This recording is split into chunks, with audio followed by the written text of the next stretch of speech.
Sí. Si no os parece mal, empezamos un poco el debate. Tenemos 45 minutos, una hora, para acabar como a las 2. Así que nada, yo me voy a encargar un poco de intentar moderar. Me parece que como lo que vamos a hacer es, si nos parece mal lo que esté en la mesa, agrupamos preguntas. ¿Vale? Agrupamos 2 o 3. También. Me dicen aquí que... Sí, ya he visto 4 manos levantadas, por eso lo digo. Y hoy de golpe digo, uy. Y me dicen desde la mesa que si también os pueden preguntar a vosotros. Supongo que sí, ¿no? No. Sí. Bueno, depende de lo que diga. Por eso, bueno, pues nada. Me parece que estaba por allí, ¿no? El primero que he visto levantar la mano, luego aquí, Cristina, luego... ¿Vale? Al fondo no lo he visto, y allí. Venga, pues empezamos por esas 4, ¿os parece? Y Pepe, 5... ¿Vale? Y si es para alguien en particular, lo decís.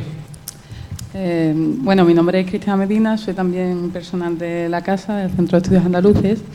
Y 2 preguntas rápidamente. Uno, si pudierais profundizar un poco en el paso siguiente, al análisis de vulnerabilidades, como veo que el proyecto es en un escenario 2015, si vais a meteros en la parte un poco de prospectiva. Y la segunda es si, dado que ahora mismo se están discutiendo los fondos de cohesión para 2014-2020, esos fondos de cohesión tienen una parte destinada a ciudades sostenibles y toda la parte de redes de ciudades y tal. Quería saber si habíais previsto eso un poco, estudiar qué consecuencias puede tener que las ciudades sean gestoras de dinero del Fondo de Cohesión. Gracias.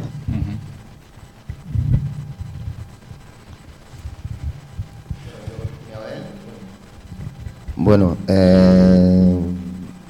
creo que son bastante dirigidas las preguntas, pero bueno, una de ellas respecto a la charla de Clemente, a la hora de medir, siempre me ha preocupado con el tema de Sevilla a la hora de medir el grado de asociacionismo no político, si podríamos llamarlo. A nosotros en diferentes estudios lo hemos medido, creo que nos equivocamos. Mi pregunta es la siguiente: ¿tenéis en cuenta el tema de las hermandades, asociaciones religiosas, etcétera, etcétera? Y por eso creo que puede subir mucho el nivel de asociacionismo no político. Y respecto a Joan, a subirá que si explicase un poquito qué es eso de la huella ecológica. No sé, la ha pasado por alto y me parece un concepto interesante. Gracias.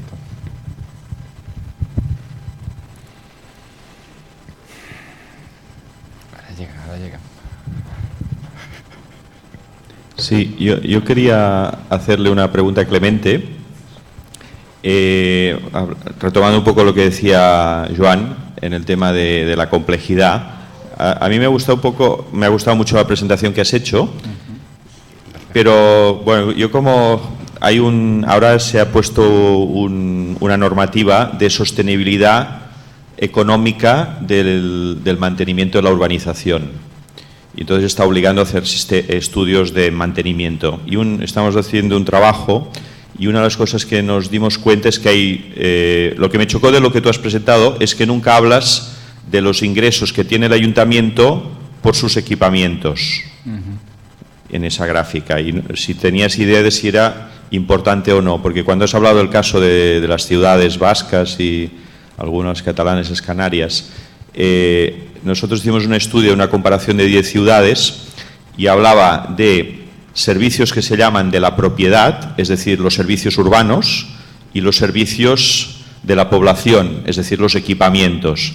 Y empezamos a ver que a lo mejor San Sebastián saca más rendimiento del velódromo de Anoeta que un municipio que a lo mejor tiene un equipamiento que no utiliza, y que la clave en cuanto a sostenibilidad económica solo en servicios urbanos es el tema de sacar dinero de los equipamientos. Entonces, lo que te quería preguntar es si eso lo habíais tenido en cuenta o si es significativo en los estudios que habéis hecho.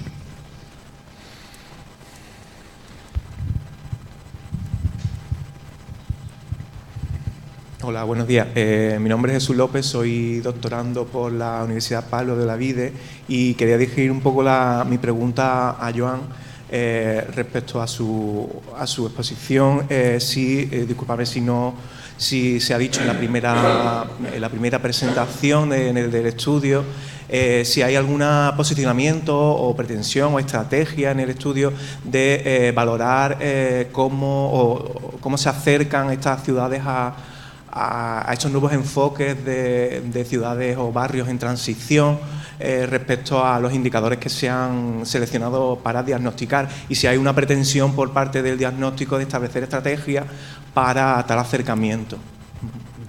Y bueno, y también preguntar un poco si en el estudio se contempla en general a toda la mesa una parte cualitativa en el estudio en general, ¿no? a la hora de hacer indicadores de ese estudio, ¿no?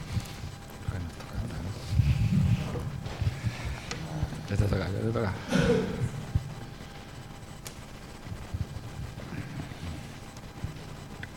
Sí, ahora. Yo creo que en parte van dirigidas a Clemente, pero quizás pueden responder todos a algunas de las preguntas o comentarios que haré. Uno, en relación con el tema de gobernanza, no lo digo porque tendría que haber aparecido en esta fase de la investigación, pero creo que sí que es algo que deberíamos tener en cuenta en las sucesivas etapas de la investigación. El hecho de que el marco institucional de los gobiernos locales yo creo que puede cambiar significativamente en los próximos meses, digamos. Si se aprueba la reforma de la ley de bases del régimen local, digamos, yo creo que aquí hay un cambio de modelo, de paradigma, incluso del gobierno local en España. Entonces, bueno, es simplemente llamar la atención sobre ese hecho, porque los cambios que vamos a analizar no se van a producir en un entorno de estabilidad, sino de cambio institucional profundo. En segundo lugar, insistir también o poner el acento en esta idea que ha aparecido sobre todo cuando se ha hablado de hábitat urbano, quizá también en otras presentaciones, pero en esta idea de la crisis como oportunidad, ¿no? A mí creo que seguramente esto conecta con lo que estaba preguntando ahora. En la última intervención se estaba preguntando sobre si va a haber una fase más cualitativa, porque yo creo que ahora hemos estado mucho en la fase de indicadores, tratando de observar los impactos de la crisis en distintas dimensiones, pero ahora lo interesante de esta fase cualitativa que se abre es que precisamente vamos a ver qué tipo de respuestas están emergiendo a este contexto que hemos fotografiado a partir en esta fase, ¿no? Y aquí, por ejemplo, desde el punto de vista de hábitat urbano, yo veo claramente la crisis como una oportunidad, digamos, menos mal. En algún sentido uno podría decir, menos mal que todo esto ha estallado, porque era claramente insostenible, digamos, esta dinámica de crecimiento, de ocupación del suelo, etcétera, etcétera. Y a lo mejor incluso podemos detectarlo ya con algunos indicadores que, como se decía también en la presentación, seguramente están mejorando ya en el contexto de la crisis, ¿no? Pero me refiero sobre todo a dinámicas de innovación social que pueden surgir en este contexto, y eso es relevante, creo, para todos los ámbitos de discusión del proyecto. Si os parece, con estas empezamos. ¿Hay algunas generales? No sé si yo... Sí, bueno, añadamos algo luego. Sí, contesto si queréis las generales y alguna más concreta y luego ya. La respuesta si habrá una parte más cualitativa es sí, es decir, de hecho, ahora, a partir de la reunión del equipo aquí en Sevilla, se inicia un trabajo de campo que tiene una fuerte componente, digamos, de elemento cualitativo, sobre todo porque nos interesa mucho ver lo que llamamos los relatos, ¿no? de la crisis y cómo los distintos actores urbanos perciben esa crisis y la afrontan, ¿no? Si como algo coyuntural, si lo que quieren es mantenerse en el esquema desarrollista o de growth machine que comentábamos al principio, si hay perspectivas de cambio, etcétera. Entonces ahí hemos pensado, ¿no? De alguna manera reducir el número de ciudades, porque si no sería un poco difícil abordarlo, seleccionar un conjunto de 8 o 10 ciudades, ¿no? Lo tenemos que acabar de hablar entre nosotros, y en ellas trabajar de manera cualitativa, complementando lo que hemos hecho en la fotografía que ahora decía Ismael, ¿no?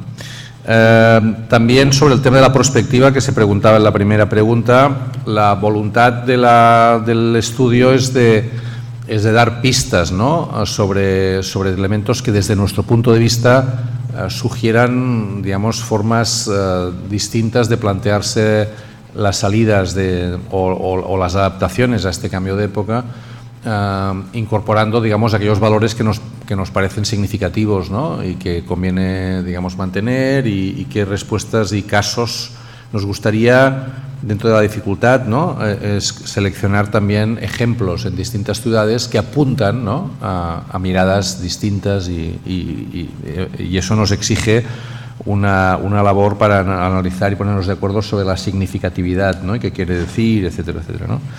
Luego, finalmente, sobre el tema de huella ecológica, normalmente se habla de huella ecológica para referirse a lo que necesita una ciudad, en este caso, para poder mantener su actividad tal como la tiene, ¿no? Es decir, es una relación de inputs, ¿no? Es decir, no tiene producción de agua, o sea, no tiene agua disponible, no tiene energía disponible, no tiene comida disponible, no tiene, ¿no?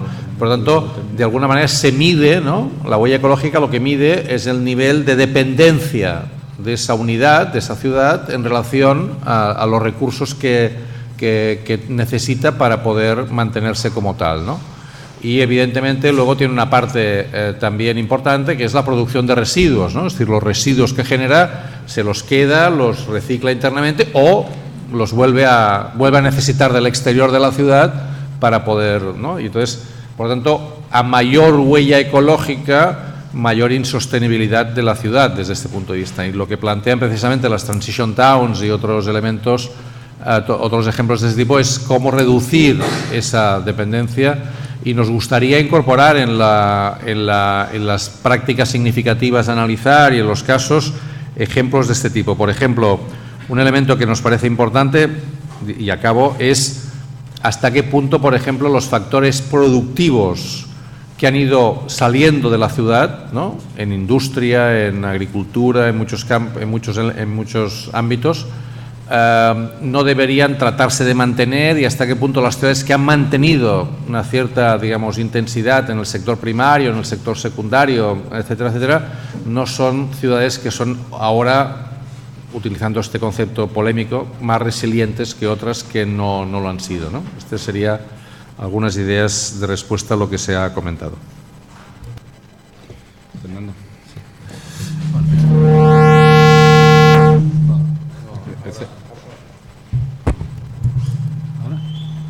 Sí. Bueno, yo era un comentario muy breve a algo que planteaba Ismael sobre la idea de la crisis como oportunidad, ¿no?, que es algo que se dice en ocasiones. Yo sería un poco cuidadoso con esto, es decir, desde la perspectiva que al menos yo lo veo, esta crisis es muy profunda, es decir, estamos ante una situación en las distintas dimensiones que estamos abordando, pues, como decía en mi intervención, sistémica. Entonces, lo que está ocurriendo es que tenemos escenarios de resistencia o de respuesta, o incluso grupos que a lo mejor en un momento dado, grupos políticos, económicos, que en un momento dado han apoyado el modelo anterior que se ha venido abajo, que se pueden estar planteando otras visiones, ¿no? Pero yo, personalmente jamás hablaría de la crisis como oportunidad, porque en las dimensiones que vemos es muy dramático lo que está ocurriendo, ¿no? Entonces no me siento cómodo con esa definición de crisis como oportunidad, ¿no? Porque si estamos asistiendo a la aparición de algunos indicadores que pueden parecer aparentemente positivos porque se contamina menos o cosas de este tipo, bueno, no es el producto de una reflexión que ha hecho la sociedad y de una voluntad de cambiar de itinerario, etcétera, que esto hubiera sido deseable y hubiera sido fantástico, sino que se ha llevado la lógica hasta sus últimas consecuencias y se ha venido abajo. Entonces, globalmente no veo una reflexión en la mayoría de las ciudades, hoy por hoy, en los gobiernos locales, de estar dispuesto a plantearse un giro profundo en esa óptica, ¿no? Nada más. Muy polémico, por supuesto, pero...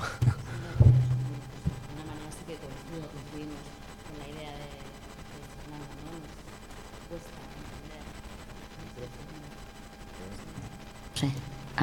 Ahora, no, decía que nosotros un poco coincidimos con esa idea de Fernando, y algunas veces lo hemos discutido, ¿no? Esa visión de la crisis como oportunidad, y desde el punto de vista de nuestro ámbito de estudio del tema de cohesión social, es decir, desde el punto de vista del capital social, de las dinámicas demográficas, etcétera. Bueno, la verdad que todavía los indicadores tampoco, los datos que hemos recogido con los indicadores tampoco nos permiten dar una visión en realidad ni positiva ni negativa respecto a lo que está ocurriendo, ¿no? Pero desde luego problematizamos bastante esa idea de la crisis como oportunidad desde el punto de vista de la diversidad de la ciudadanía y diversidad, de la cohesión social, que es lo que estamos analizando.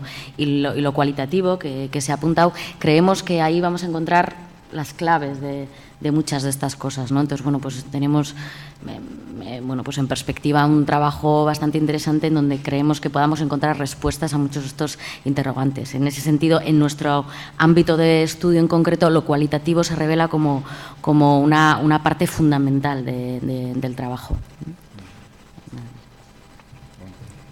Yo trato de responder rápidamente a algunas cosas concretas. El tema de los equipamientos. Como he dicho antes, de los ingresos municipales, las fuentes propias son las que menos. Y de las fuentes propias, lo que es por tasa y precios públicos, que es el alquiler de un equipamiento, por ejemplo, no llega, me parece, ni al 30%.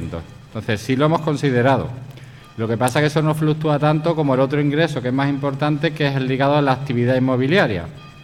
Ni tampoco tenemos, ahora mismo en este proyecto, datos específicos sobre qué equipamiento y tipo de equipamiento existe en cada municipio, para poder ver si realmente lo que tú planteas.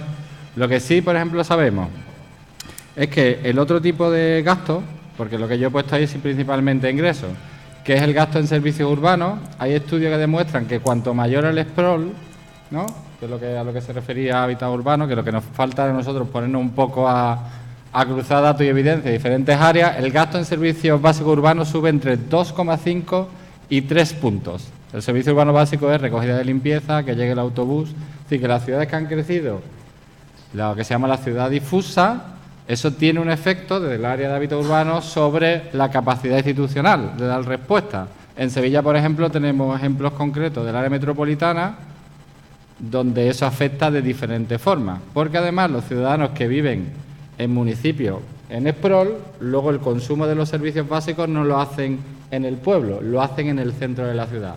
Con lo cual es difícil, a nivel más de detalle que estos grandes trazos, ver cómo hay una relación entre la parte del hábitat urbano, por ejemplo, con la capacidad de recoger recursos. Eso, en los estudios de casos tendremos que ir perfilando esa cosa, ¿no?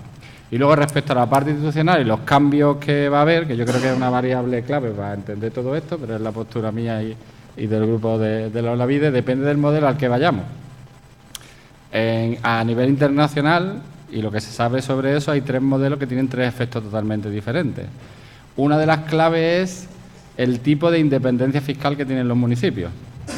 Los municipios que tienen más independencia fiscal de todo el mundo es en Estados Unidos, porque es avíatelas como tú puedas. Tú haces lo que tú quieres, pero mientras que tengas recursos. Y el modelo contrario sería el sur de Europa, que es que yo te doy el dinero y te digo lo que tú haces, con la excepción de España, que es, además, tú recoges todo lo que puedas, así muy a grosso modo, vendiendo suelo.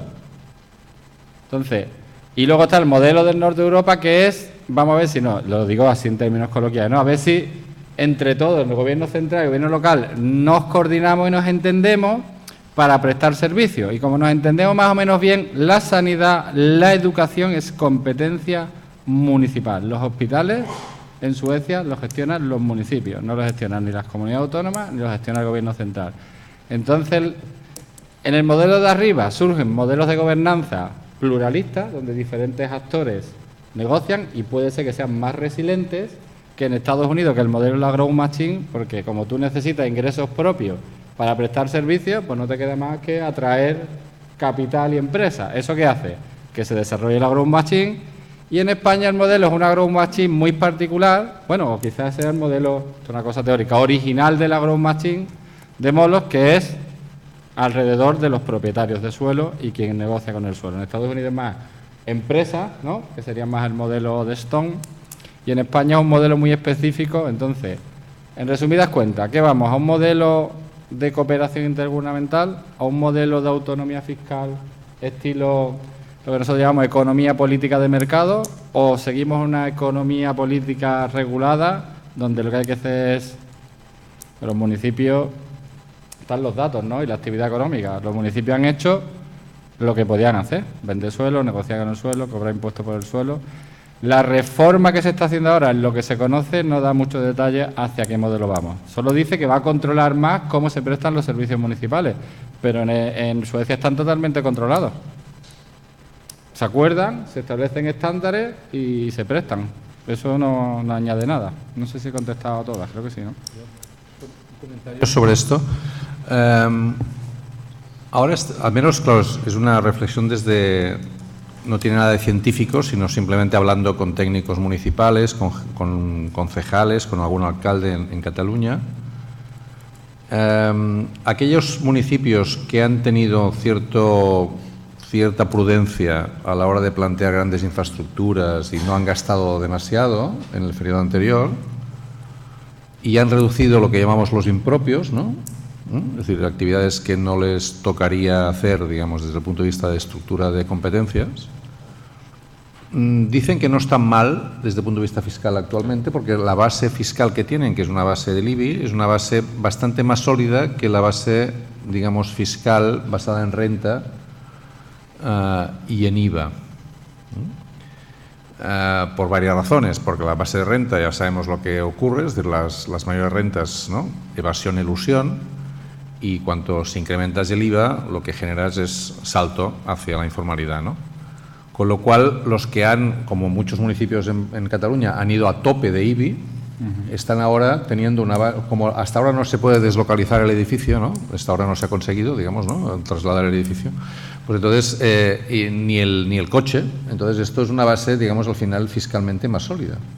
Hasta el punto de que en estos momentos algunos municipios importantes, Hospitalet, Barcelona, etcétera, están asumiendo gasto en políticas sociales de manera subsidiaria porque la Generalitat no es capaz de hacerlo. Por ejemplo, están soportando becas de comedor que la Generalitat no puede pagar y que lo hace el Ayuntamiento de Hospitalet. O el Ayuntamiento de Barcelona, que una vez superó la crisis que derivó de las Olimpiadas, tiene una situación fiscal bastante buena, está dejando dinero a la Generalitat, ¿no? Pero más de 100 millones de euros lleva prestado el Ayuntamiento de Barcelona a la Generalitat. Con lo cual, lo que vengo a decir es que puede ser, digamos, que las bases fiscales, ¿no?, de municipales puedan acabar siendo más sólidas que otras bases fiscales de otros niveles de gobierno, ¿no? Esto sería algo a discutir, ¿eh? Y otro elemento que quería incorporar es que ahora no tenemos datos sobre ello, ¿no?, pero para el grupo de gobernanza urbana y para todos, por ejemplo, cuando escojamos las 8 o 10 ciudades donde queremos trabajar más intensamente, sería bueno ver si se repiten los proveedores de energía, de agua, los mismos en todas las ciudades, porque en el fondo a lo mejor veremos quién gobierna las ciudades, digamos, realmente, más que quién está al mando de las ciudades desde el punto de vista institucional.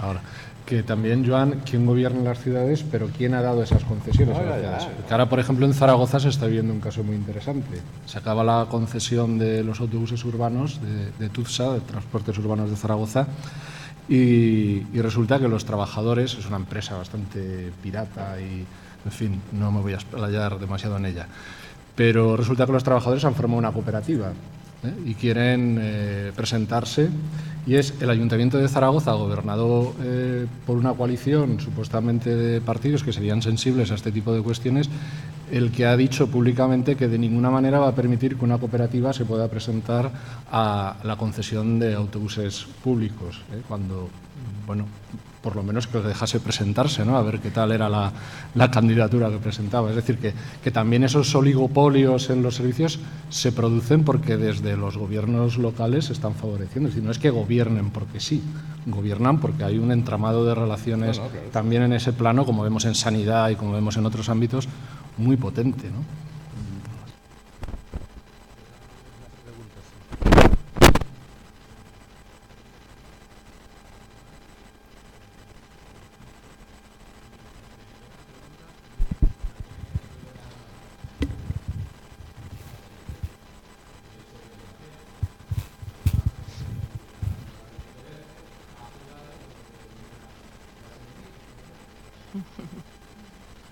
Hola, buenas tardes. Bueno, yo soy Toñi Corona, soy docente e investigadora de la Pablo de Olavide. 3 cuestiones. La primera es a todo el equipo y a los 4 grupos que cómo tenéis pensado analizar el impacto de género de lo que estoy estudiando, ¿no? Porque efectivamente la ciudad la viven de manera diferente los hombres y las mujeres, los niños y las niñas. Y después la crisis está afectando de manera diferente, evidentemente, a hombres y mujeres. Entonces, me ha llamado muchísimo la atención que ninguno de los grupos habéis hecho ninguna mención, ni en indicadores, ni en nada, a ese análisis. Entonces, me gustaría que me comentarais cómo lo tenéis pensado. Después, al grupo de la UPO, le quería preguntar, pues, con el tema de la gobernanza, habéis dividido, sobre todo, en la esfera pública y la esfera cívica. Y a mí me parece que, bueno, en esta crisis, además de donde venimos, toda la fuerza del mercado, de lo que es la esfera privada lucrativa, es, bueno, impresionante, ¿no? Yo, por ejemplo, en el caso de Sevilla, estas Navidades, si os habéis paseado por aquí, se ha convertido en un zoco. Era auténticamente lo que es el espacio urbano público, donde tenemos que pasear a las personas, se ha convertido en un negocio. Tiendas, tiendas, tiendas, además que venían de no sé dónde, que evidentemente le pagaban al ayuntamiento, pero que se ha cargado en cierta manera el comercio local, en fin, que el mercado está, y entonces en ese análisis no lo he visto y bueno, os lo quería decir. Y después a Joan Subirá, cuando ha planteado el esquema de su línea, a mí me ha resonado, ¿no?, mucho al programa electoral de ECUO, ¿no? Digo, sí, y digo, fíjate qué gracioso, ¿no?, que enlazando con el análisis de la emergencia, de los grupos minoritarios, de cómo la esfera de la protesta, digo, bueno, en realidad estáis analizando una línea que ya lleva mucho tiempo trabajando, bueno, los grupos ecologistas y, vamos, ECUO, nosotros lo llevamos el año pasado a la Olavide de una conferencia, y es que incluso la terminología que utilizáis es la terminología que llevan ECUO en el programa, ¿no? Entonces, pues, lo quería compartir aquí con la sala.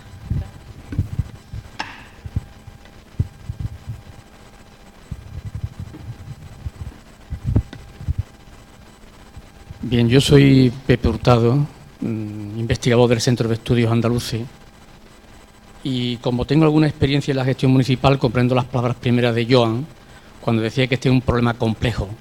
La verdad es que los municipios, por propia esencia, son complejos en tanto y en cuanto cada municipio es peculiar y es, digamos, unipersonal. Hay problemas que se pueden trasladar a otros muchos, pero hay otras maneras que son diferentes. Yo quería plantear una primera cuestión a Fernando, porque no sé si también en vuestro análisis habéis contemplado o estáis contemplando si las distintas estrategias de promoción económica, de dinamización económica que han ido llevando los ayuntamientos o algunos ayuntamientos en estos años atrás, están ayudando para afrontar la crisis de una manera o de otra. Porque no me ha quedado claro si en tu intervención, Fernando, ha hecho mención a este tema, pero yo creo que podría ser interesante ver si aquellos ayuntamientos que han hecho sus deberes en esa competencia que no es legal, pero sí es formal, de dinamización económica, ha podido ayudar o está ayudando en estos momentos a superar la crisis de una manera mejor que aquellos otros poblaciones cuyos ayuntamientos, cuyos gobiernos no han afrontado esta situación en su momento. Respecto a la intervención de Carmelo, que me ha parecido muy interesante por intereses personales, decir que efectivamente el cauce por el que los ayuntamientos adquieren un nivel de presupuesto mayor o menor, aparte de la participación en los presupuestos del Estado, el famoso PIE, está en el IBI. Y esto lo que ha hecho llevar a muchos ayuntamientos a una política de destrozo medioambiental con tal de que haya más construcciones y mayores ingresos derivados de ese IBI. Pero mi pregunta sería, si no hubiera recaudación del IBI, ¿habría alguna otra forma de dotarse económicamente los ayuntamientos porque aún no se ha llevado a cabo la modificación del statu quo hacendístico en el que la participación de los ayuntamientos en la participación global del Estado no alcanza el tercio como estaba establecido verbalmente entre todas las fuerzas políticas? Después también, cuando habla de la gestión, Carmelo, ¿habéis contemplado la posibilidad de ver qué servicios públicos y qué servicios con gestión privada se están llevando a cabo en estas 18 grandes ciudades para ver en cuáles coinciden en la prestación de determinados servicios públicos o privados? Y si eso tiene algo que ver con el color político de cada ciudad en momentos determinados. Y por lo que respecte, con esto termino, de Joan Subirá, decir hasta qué punto el diseño urbanístico de las ciudades, que está reflejado en los planes generales de ordenación urbana, está también siendo contemplado por este grupo del Crisis y Hábitat Urbana, porque tengo la impresión que en función del diseño urbanístico se consiguen ciudades más mejorables o menos mejorables. Y en ese sentido los intereses especulativos también están presentes. Entonces, ¿hasta qué punto, mi pregunta es, se contempla esta situación para ver cómo se está dando respuesta a los equipamientos deportivos, culturales, residenciales, diseñando una ciudad determinada que fomenta la cohesión social o fomenta todo lo contrario, la incomunicación entre los barrios, entre las periferias, entre sí, etcétera? Muchas gracias.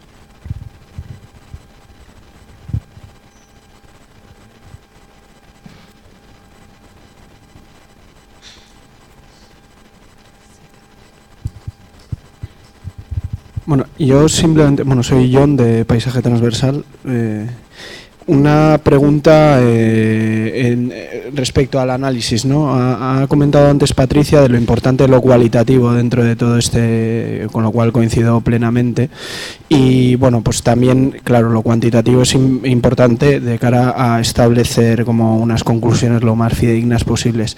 Me gustaría saber cómo estáis tratando de vincular ambos aspectos dentro del proyecto de investigación y sobre todo, bueno, nosotros en un proyecto en concreto que estamos desarrollando en Virgen de Begoña, lo que tratamos de generar una especie de herramientas y tal, en la que tratamos de vincular lo cualitativo también a un orden de participación ciudadana, es decir, al grado de aceptación de los indicadores cuantitativos que tiene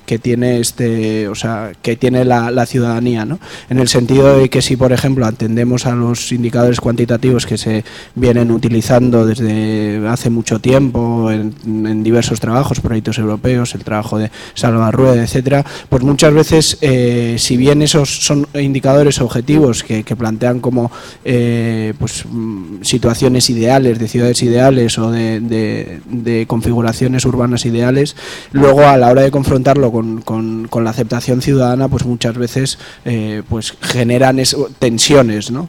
que conviene resolver. Entonces, ¿cómo se va a mover un poco la investigación en estos dos ámbitos?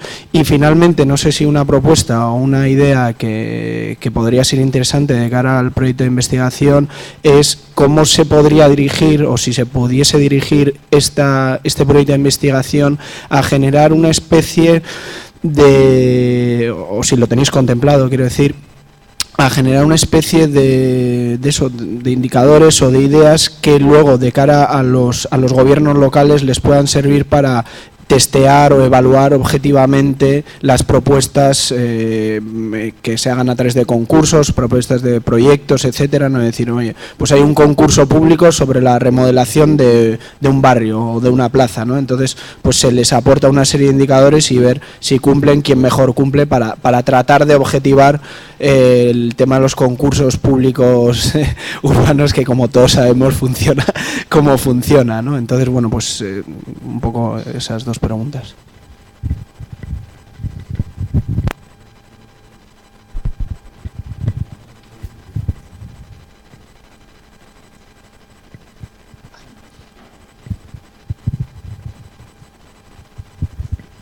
Sí. Bueno, aprovecho la última intervención y también con la intervención de Joan.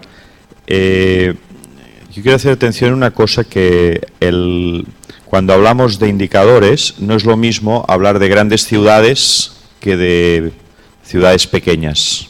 Y eso lo tendríamos que tener presente, porque a lo mejor podríamos inferir que de las deducciones de estas grandes ciudades todos los municipios se pueden. Y creo que hay esa reflexión que ha hecho de esos municipios que habían trabajado mejor o peor, pues tiene más sentido en las grandes ciudades. Pero en las pequeñas, y ahí viene un poco la reflexión que planteaba antes un compañero, en el sentido de que, claro, está demostrado ya que si una ciudad tiene gente de bajo nivel económico y no tiene actividad económica, está condenada a tener déficit presupuestario. Y eso es un problema. Y entonces ahí hay muy poco margen. Entonces, bueno, primero puntualizar, ¿no?, que este estudio, supongo, por la complejidad, solo enfocamos grandes ciudades, pero que las pequeñas no las estamos tratando. Entonces ahí sí que yo haría una pregunta, me pregunto en voz alta, si vamos a enfrentar el tema de la gobernanza para que la huella ecológica o el sistema urbano que se piensa a sí mismo tiene que considerar el área funcional, ¿no? Y entonces esa es una reflexión para mí importante, que tendríamos que decidir si la tocamos o no y por qué. Porque lo primero que tendríamos que hacer, como en Dinamarca, es que no podríamos permitir que un municipio no tuviese como mínimo 70.000 habitantes, porque está demostrado que un municipio de menos de 70.000 habitantes o 50.000 habitantes no se puede pensar a sí mismo. Entonces, porque no tiene técnicos, básicamente, porque no tiene gente para reflexionar en eso. Y la otra cosa que al menos nosotros desde el grupo de Hábitat Urbano al menos a mí me ha impactado mucho, es lo que antes decía Joan en la presentación, que no existen indicadores. Hay muy pocos indicadores que estén con muchas ciudades y puedan ser comparables. Y eso ya para las grandes ciudades, para las pequeñas no digamos. Entonces, en ese sentido, para indicadores de hábitat urbano, la primera constatación es que no hay indicadores para medir. Sí que hay una batería de indicadores, como los que genera pues la Agencia de Ecología Urbana, pero que solo lo genera para municipios con preocupación ambiental, que se han gastado el dinero para calcular esos indicadores. Eso, y solo son unos pocos, y por tanto son 8 o 10, pero si hay 900 en Cataluña y hay 3 o 4 que lo han hecho, y en España pues una decena, pero no hay indicadores, y ese es un problema grave. Y la otra reflexión que quería hacer es por lo que ha dicho antes el compañero, cuando decía que un tejido se pueda medir si es un buen tejido, está bien diseñado. También una reflexión, que es, hay experiencias, ya se han hecho experiencias para medir indicadores con barrios, y se pone en evidencia que se calculan decenas de indicadores, pero solo para justificar el trabajo del que se lo encargan o del que pone la normativa, y que un poco un reto para nosotros es proponer unos indicadores básicos, fáciles de medir, que puedan medir hábitat urbano y que se puedan generar sus datos, porque en los últimos 20 años eso se ha hecho varias veces, pero no se generan datos. Es un poco la...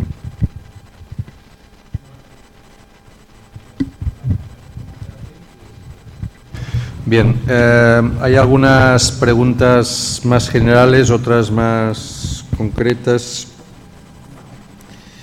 En el tema del tema de por qué no hemos incorporado perspectiva de género, digamos, yo creo que bueno, digamos, de alguna manera lo que tenemos que hacer es ser capaces de ir cruzando las diversas perspectivas, ¿no? Por ejemplo, evidentemente el grupo, supongo que Patricia también lo comentará, el grupo de políticas sociales y diversidad, pues, por ejemplo, ella ha citado un tema concreto que es el de la discapacidad, que sería un ejemplo de la idea de cómo las ciudades tienen que ser abordadas para todas las edades y para cualquier capacidad, digamos, ¿no? Pero incluso en el ámbito de hábitat urbano, a mí me gusta mucho, y siempre lo cito, un indicador que salió digamos, de sostenibilidad urbana por parte de Eurocities, que si lo lográramos actualizar sería muy bonito, que es el porcentaje de niños que van a pie a la escuela. Y ese indicador es un indicador que formaba parte de una batería de 5 indicadores sobre sostenibilidad urbana, ¿no? Porque, fijaos, detrás de esa idea estaba la idea de una compacidad, ¿no? Estaba la idea de un urbanismo que está previsto para que eso sea posible, de unas estructuras de vialidad, de caminos escolares, es decir, que hay un conjunto de elementos que tal. Otro indicador muy bonito, por ejemplo, de seguridad, que es un elemento que no hemos incorporado en los datos, ¿no? Pero seguramente pues, podría formar parte también del ámbito de la política social y de la diversidad, sería cuando se habla de inseguridad urbana. Los países nórdicos utilizan un tema que incorpora elementos de género, que es el porcentaje de mujeres que van solas en transporte público a partir de las 10 de la noche. Y ese es un indicador que les sirve como lo que llaman el efecto tractor del indicador, ¿no? Es decir, que es un indicador que si va bien ese indicador quiere decir que muchos otros van bien, ¿no? Y lo toman porque toman un elemento, un sector de la población especialmente vulnerable, a horas especialmente vulnerables, y esto luego tiene efectos desde el punto de vista de la implementación de los trayectos de autobús, etcétera, etcétera, ¿no? Es decir, que yo creo que esto es un tema que tenemos que incorporarlo, ¿no?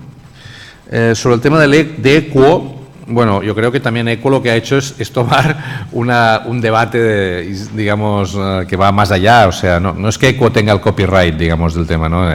Bueno, lo que pasa es que ni yo soy el ideólogo de EQUO, ¿no? A pesar de que me gusta mucho el planteamiento político que tienen, esto es otro tema, ¿no? Pero quiero decir que forma parte de un conjunto de debate, ¿no? sobre el futuro, que está bien. Luego, sobre lo que se comentaba, el tema urbanístico, sí que yo creo que es un tema relevante, ¿no? Por ejemplo, es obvio que determinadas regulaciones que se hacen o no se hacen en las ciudades, y no sé hasta qué punto podemos llegar a ello, tienen efectos. Por ejemplo, pues yo recuerdo una normativa que se hizo en Barcelona que tuvo sus efectos, que es cuando se prohibió que en el ensanche de Barcelona, el centro de Barcelona, hubiera un número superior a la mitad, si no recuerdo mal, de oficinas en un edificio, para evitar el problema de la desertización por las noches, ¿no? El efecto downtown, ¿no? Entonces, si tú consigues que la mitad del edificio se mantenga en vivienda, aseguras que haya presencia por la noche y no a partir de las 7 de la tarde o las 6 de la tarde, que quedan desiertos Entonces, eso es una normativa, o sea, ¿se hace o no se hace? O, por ejemplo, el desertizar las plantas bajas, ¿no? Si tú planteas una normativa que permite que comercios o plantas bajas se conviertan en vivienda, esto está provocando una desertización de las plantas bajas. Y luego, por ejemplo, tendrás problemas de inseguridad, tendrás problemas de eliminación del pequeño comercio y tendrás problemas seguramente de sostenibilidad. Por lo tanto, el análisis de las normativas es significativo y tendremos que incorporarlo, yo creo, cuando incorporemos tal. Y acabo. En el tema de lo que planteaba Jon Aguirre sobre el tema de lo cualitativo, precisamente uno de los temas que nos interesa mucho es cómo seleccionamos y cómo nos ponemos de acuerdo en seleccionar ciertas prácticas, ciertas experiencias que por su carácter innovador, participativo, de visión de lo público más allá de lo institucional, etcétera, etcétera, nos estén dando pistas, ¿no? De cosas que nos parecen positivas, ¿no? De ejemplos que nos parecen positivos. Y esto, evidentemente, tiene un fuerte contenido cualitativo que luego puede ser utilizado o no, esto no dependerá de nosotros, en los concursos que hagan para arquitectos, ingenieros y no sé cuántas cosas, ¿no? Que supongo que es uno de los temas que te preocupa, pero quiero decir que, nada, digo, sí, es broma, ¿no? Bueno, gracias. Toca.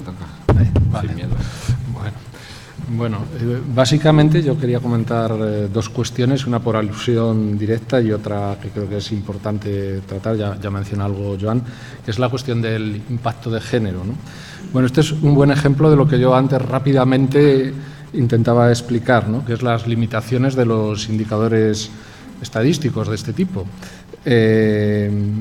Bueno, en los indicadores que hemos podido manejar, y esto no es casual, es muy difícil a este nivel de indicadores cuantitativos y con los objetivos que nosotros buscábamos incorporar la dimensión de género. Sin embargo, es fundamental. Afortunadamente, en la parte cualitativa esto será posible. Me explico. Por ejemplo, yo decía muy rápidamente el tema del empleo registrado.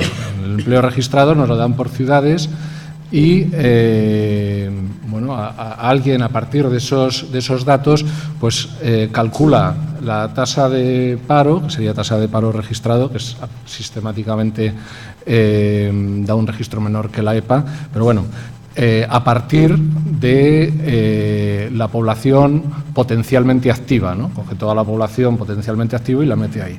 Pero claro, todos sabemos por las estadísticas que, y esto es muy discutible, por supuesto, pero cuando hablamos de construcción de estadísticas, ahí está incorporada también la discriminación de género de la persona o de los grupos que construyen esos indicadores, lo que se llama población activa e inactiva, ¿no?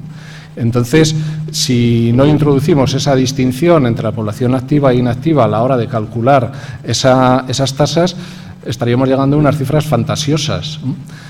Y realmente, por ejemplo, nosotros hemos renunciado, hemos preferido dar los datos globales antes que dar unas tasas fantasiosas donde además no podíamos incorporar esa diferenciación. Distintos son los datos de la EPA, como digo, pero no los tenemos a nivel de ciudad y menos al nivel de las ciudades más pequeñas, etcétera. Entonces, hay cuestiones muy importantes. Por ejemplo, si hablamos de vivienda,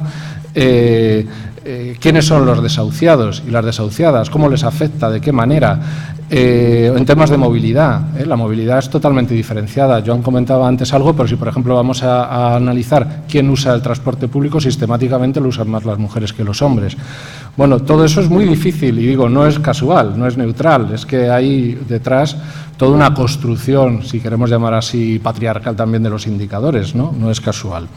Entonces, afortunadamente para nosotros, bueno, aquí cada grupo tiene su digamos, bueno, pues su orientación. En el caso nuestro, los hay más cuantitativos y menos cuantitativos. En el caso nuestro tenemos un sesgo cualitativo, ¿no?, importante. Es decir, estamos deseando llegar a esa fase, ¿no? Y creo que ahí sí vamos a poder incorporar con toda claridad y con mucha más facilidad, y además en los estudios de caso más concretos de cada ciudad, esas dimensiones que ahora evidentemente son una carencia absoluta de los datos que hemos presentado. O sea que, vamos, te doy la razón en eso. Y aunque creo que tampoco es erróneo la estrategia de incorporar la dimensión de género en cada una de las áreas. O sea, porque otra opción podría haber sido hacer una quinta área solo de género, ¿no? Bueno, creo que la transversalidad es interesante, ¿no? Y después había otra pregunta también respecto al tema de la promoción económica y los municipios, etcétera. En el proyecto anterior, el grupo nuestro trabajó, se centró, bueno, como ciudad estudió sobre todo Valencia y se centró en el tema de las agendas urbanas, económicas, etcétera. Claro, esto nos llevaría largo y tendido, y nos lleva al tema de los discursos, que también será algo que analizaremos en esa fase cualitativa. Pero si uno analiza los discursos, pues Valencia sería la ciudad que hizo los deberes, los discursos de los políticos, claro, y de las fuerzas económicas de aquella comunidad, que hizo los deberes mejor que ninguna, ¿no? Vamos, la ciudad de las artes y las ciencias sería un ejemplo de esa modernidad, de cómo competir en el marco internacional, en fin, todo ese discurso, los megaeventos, etcétera, ¿no? Entonces, sin embargo, los arquitectos estrellados, alguno con cuentas en Suiza, ¿no?, directamente, pues, sin embargo, bueno, ahí hay ejemplos muy diversos, porque claro, también hay otras ciudades, o lo que aparecía también en aquellos casos en nuestro análisis, es que no podíamos poner al mismo nivel Barcelona que Bilbao o Valencia, aunque podían ser aparentemente estrategias no demasiado diferentes, sin embargo, después la concreción de aquella estrategia era realmente diferente y los resultados y las consecuencias eran distintas, ¿no? Entonces, esta idea de haber hecho los deberes es un tanto peligrosa, ¿no?, porque yo diría que en estos momentos nos encontramos en una situación que ante la crisis a lo mejor algunas de las ciudades que tienen, vamos a decir, no una buena situación, pero menos mala, son a lo mejor algunas de los que no han hecho estos deberes, ¿no?, de los que han renunciado a las políticas de megaeventos o de grandes intervenciones o este tipo de cosas. Si, por ejemplo, vemos, que ya antes los he pasado yo muy deprisa, los datos de evolución del sector industrial, de la construcción, y los cruzamos con los datos de desempleo, resulta que aquellas ciudades que mantienen una estructura económica más diversificada, donde todavía, por ejemplo, el peso del sector industrial es fuerte o incluso en algunos casos tienen una cierta actividad agrícola pues potente, etcétera, pues en algunos de los casos, no es una regla matemática, pero sí que se repite en varias ocasiones, pues no son las ciudades que en este momento tienen menores tasas de desempleo. Mientras que las ciudades donde el sector de la construcción, donde se entró mucho más en la lógica anterior, pues están afrontando tasas de desempleo mucho mayores, ¿no? O sea que, bueno, yo creo que hay que ser prudente, ¿no?, en qué era eso de hacer los deberes y de cumplir con lo que se supone era el buen hacer de los municipios, ¿no?, porque en algunos casos, con la mejor de las intenciones, se ha podido hipotecar el futuro de estos municipios, ¿no? Y aquellas estrategias más prudentes pueden ser ahora mucho mejores, como también explicaba antes, pues por ejemplo, lo que ha sido el manejo del suelo, etcétera, en estos años, ¿no? No, pues con el tema de la perspectiva de género, y siendo, pues yo creo, uno de los temas que quizá más importancia pueda tener por el ámbito de estudio que toca el equipo de Bilbao, bueno, decir que efectivamente en nuestra reflexión y en nuestro análisis previo o que contextualiza todo el trabajo sí que en principio lo vamos a tener en cuenta o nos parece importante. Por supuesto, coincidimos completamente que la ciudad vivida, sentida por una mujer o por un hombre tiene unas características diferenciadas, y eso, por supuesto, para poder entender en la cuestión de la diversidad y la cohesión social es fundamental, es fundamental. Bueno, la cuestión es que en los datos que hemos comenzado a trabajar en el tema de indicadores, bueno, yo que presentaba un poco de evolución de población, temas de envejecimiento y tal, ahí sí que probablemente vamos a introducir, vamos a aterrizar más haciendo la diferenciación en términos de género. Nos hemos encontrado con dificultades de introducir la perspectiva de género, por ejemplo, en cuestiones como el capital social, que es uno de los grandes apartados a los que se dedica también nuestro ámbito de estudio, o, claro, me estoy refiriendo a esfera o a escala municipal, o cuestiones relacionadas con educación, o bueno, pues todo lo relacionado con población, por ejemplo, también con el tema de diversidad étnica, sí que hay, vemos que podamos introducir datos de tipo cuantitativo en los indicadores, ¿no? En todo caso, está pendiente y es algo que, como decía Fernando, pues reconocemos como fundamental y que sobre todo trataremos de reconducir en la parte cualitativa, sobre todo en la parte que quede más coja de datos en lo cuanti, como digo, educación y temas sobre todo de capital social. Hemos estado también mirando el tema, introducir alguna cuestión relacionada con la que planteaba Joan, ¿no?, de la seguridad, ¿no? Hay algunas de las ciudades que hemos analizado que tiene, por ejemplo, el mapa de las ciudades seguras para mujeres. Bilbao, por ejemplo, ha hecho un esfuerzo en este sentido, pero no todas las ciudades tienen herramientas o han generado un poco estudios en este sentido. Entonces, bueno, sí que hay mucha diferencia de unas ciudades a otras y trataremos de incorporarlo lo más posible en esa segunda parte más cualitativa, y bueno. Vale, yo muy rápidamente. respecto a la fuerza del mercado y tal, está incluido. Son asociaciones, claro. Igual que las asociaciones vecinales hablan con el alcalde para un semáforo, la de empresario va y le dice que le facilite la recalificación del suelo. Está incluido. Es así. Participan igual, aunque de otra forma. No está hecho aquí, pero sí sabemos que en municipios gobernados por la izquierda hay más responsabilidad, más respuesta favorable hacia asociaciones civiles, y mientras que es gobernado por la derecha se responde más favorablemente a empresas. Eso está constatado. Pero también depende del sistema de gobierno local. Eso pasa sobre todo cuanto más autonomía tiene el gobierno local, que no es precisamente el caso español. ¿Vale? Entonces, al hilo de eso, que es la pregunta que me hacía Pepe sobre el IBI, pues claro que hay otra forma. En Suecia el impuesto sobre la renta lo recaba el ayuntamiento. Y si tú recabas más de las necesidades de servicio, le das tu dinerito al municipio de al lado que tiene menos base fiscal y no puede dar los mismos servicios. Esa es otra forma. Que no depende de la participación en los tributos estatales, ni depende del IVA. Depende que si tú eres un municipio rico y te sobra, yo te lo quito, gobierno central, regulo las economías locales y se las doy al pobre de al lado. Las transferencias intergubernamentales en España, según la ley de Hacienda local, se transfieren en función no de los problemas que tienen los municipios, sus vulnerabilidades, sino del tamaño.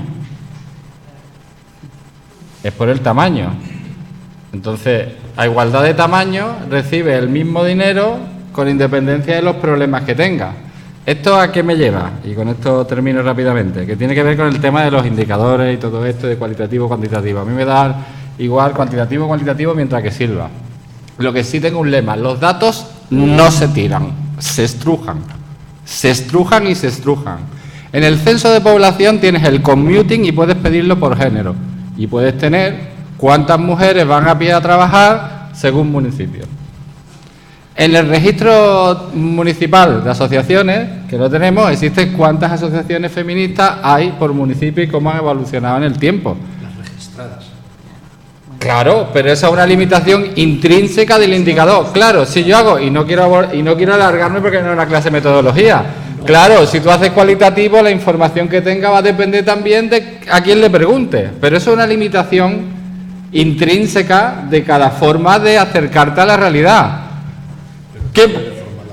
Claro que te puede reformar. Si en vez de preguntarle a un actor importante del municipio, le pregunta, pues fíjate si te deforma la realidad. Entonces, el problema es el mismo. La cuestión es que en este proyecto, si no me equivoco mal y si no, el jefe máximo me corrige, en esta fase, una broma, que creo que Joan se la toma de buen modo, en esta fase lo que se pretendía hacer una cosa, desde mi punto de vista, muy importante y que creo que estamos consiguiendo. Todas las ciudades no son iguales. Ese es el objetivo. Todas las ciudades no son iguales. Cuando se habla del sistema urbano español es tanto como no decir nada. Cuando se hablan de asociaciones en los municipios es tanto como no decir nada. Cuando se habla del modelo del agromachine en España, los mismos que estamos aquí estamos diciendo, aunque no lo digamos así, es como decir nada, porque unos han hecho esas tareas y otros no han hecho esas tareas. Yo creo que, y me adelanto, una de las conclusiones de esta fase del trabajo, que es la primera vez que un proyecto comparativo en España utiliza los datos disponibles con sus limitaciones para llamar la atención sobre la diversidad y la complejidad del sistema urbano. Es tarea nuestra y de los que estamos aquí, a partir de constatar esa evidencia, que no es poco. O sea, no se puede hablar, y eso es uno de los mantras del Observatorio del Gobierno Local de Andalucía, de reforma de gobierno local, porque todos los gobiernos locales no son iguales. No es lo mismo Marbella, aunque tenga el mismo tamaño de hábitat, que un pueblo que yo quiero mucho, que es Aracena, que es la Sierra de Huelva, aunque, que no es el caso, por tamaño fueran iguales. La reforma no puede ser igual. Entonces, y los áticos no valen igual. Claro, entonces, ¿qué ha hecho este proyecto? Y me adelanto, digo, y creo que es una gran aportación. ¿Qué es lo que ha hecho este proyecto? Con las limitaciones inherentes que tienen los datos, evidentemente, ha puesto en evidencia que para hablar de las ciudades y del sistema urbano en España hay que empezar a hablar de tipos de ciudades. No se puede hablar de que todas las ciudades sean iguales y que hay que empezar a hacer comparaciones controladas entre ciudades que sean muy iguales entre ellas o muy diferentes entre ellas. No se puede comparar Barcelona con Badajoz.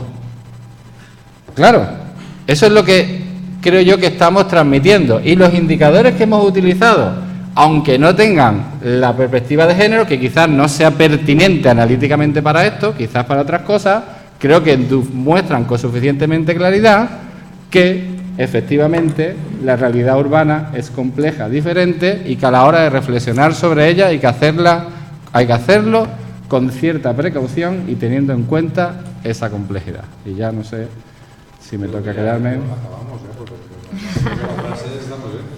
Yo creo que ese era el objetivo de... ¿vale? Que es uno de los mantras que, por ejemplo, tenemos al discutir sobre reforma de gobierno local, tenemos en el observatorio. Lo único que iba a añadir es que yo creo que yo estoy muy de acuerdo con Clemente, lo que ha comentado ahora. El tema quizá sería ver que, a pesar de esa gran diversidad que existe entre ciudades, resulta que probablemente, y esto también se podría, digamos, postular para las comparaciones entre países, etcétera, pero seguramente se parecen más entre sí las ciudades que los países. Ahí es donde podríamos discutir, ¿no? Pero, digamos, los problemas urbanos, ¿no?, tienen un nivel, digamos, de... Cuando primero tendríamos que definir qué es una ciudad, ¿no? Claro. Exacto. Claro. Entonces, y los tamaños, decía, pero, digamos, digamos, los problemas, ¿no?, con que se enfrentan, es decir, yo cuando voy a ciudades como el Distrito Federal de México o Sao Paulo, que no tienen nada que ver con Barcelona, veo un nivel de problemas muy distintos, pero en cambio yo puedo dialogar con la gente de Sao Paulo sobre los problemas, porque los problemas los compartimos. Y en cambio, si discuto de Brasil y de España, lo tengo más, no sé, a lo mejor mi sesgo urbanístico, digamos, mi sesgo urbano me lo hace hacer, ¿no? Pero bueno, seguramente sería otra discusión. Lo debatiremos. Muy bien. Bueno, pues nada, yo gracias al Centro de Estudios Andaluces por la magnífica acogida en este espléndido marco, incomparable marco, y por la facilidad con que nos ha atendido, y espero que de aquí un par de años os podamos volver a presentar no ya el final del primer año, sino, ¿no?, el final de la investigación, ¿eh? Muchas gracias por vuestra presencia. Bueno, pues termino yo con una cosa, Joan. Muchas gracias a todos, y si me permito hacer propaganda institucional, porque en breve ya haremos un seminario que invitaremos también nosotros, precisamente sobre la reforma del gobierno local. Muy bien. ¿Vale? Para que lo sepáis, que avisaremos. Ahora sí, gracias.